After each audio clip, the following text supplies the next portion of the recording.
कोकण किनारपट्टीवरील नव्या मासेमारी हंगामासाठी दर्याचा राजा अर्थात मच्छीमार सज्ज होत आहे. भारताच्या पश्चिम किनारपट्टीवरील 1 जून ते 31 जुलै हा पावसाळी मासेमारी बंद कालावधी असतो.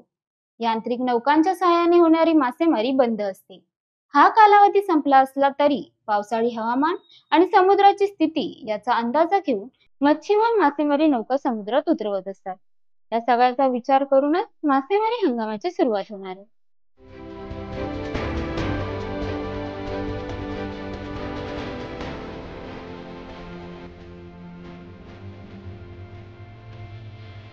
पावसाळी हवामान, समुद्राची स्थिती यांचा अंदाज घेऊन मच्छीमार मासेमारी नौका समुद्रात उतरवत असतात. याचा विचार करूनच मासेमारी हंगामाची सुरुवात होणार आहे. मालवण किनारी नव्या मासेमारी हंगामाची लगबग सुरू झाली आहे. होड्यांची डागडुजी, जाळी दुरुस्ती यासह मच्छीमार सज्ज झाला आहे. गेले काही दिवस मुसळधार पाऊस, वादळी वारे यामुळे समुद्रही खवळलेल्या स्थितीत अशांत होता.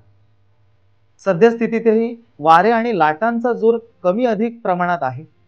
एकूणच नव्या मासेमारी हंगामाच्या सुरुवातीला मत्स्य खवय्ये यांनाही माशांची प्रतीक्षा लागून राहिली आहे.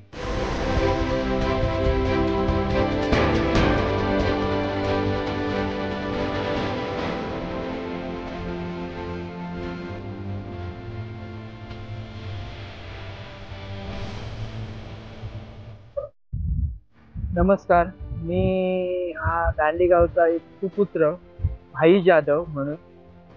आमच्याकडे आता साधारण जूनपासून ही बंदी कालावधी चालू होती. आता 1 तारखेपासून उठणार, पण सरकारची बंदी ही आता उठलेली आहे. आता ही आमची बंदी म्हणजे ही आता नैसर्गिक बंदी आहे.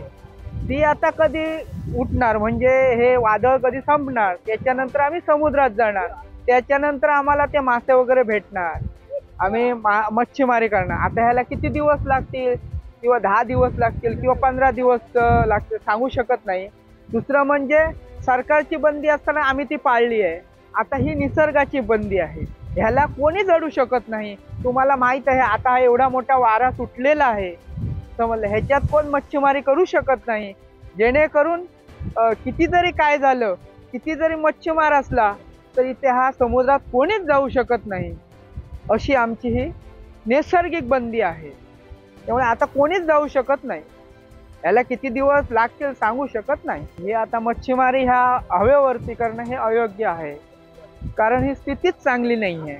कारण ह्याच्यात बोटी जाऊ शकत नाही, कारण खवळलेला आहे पूर्णपणे समुद्र.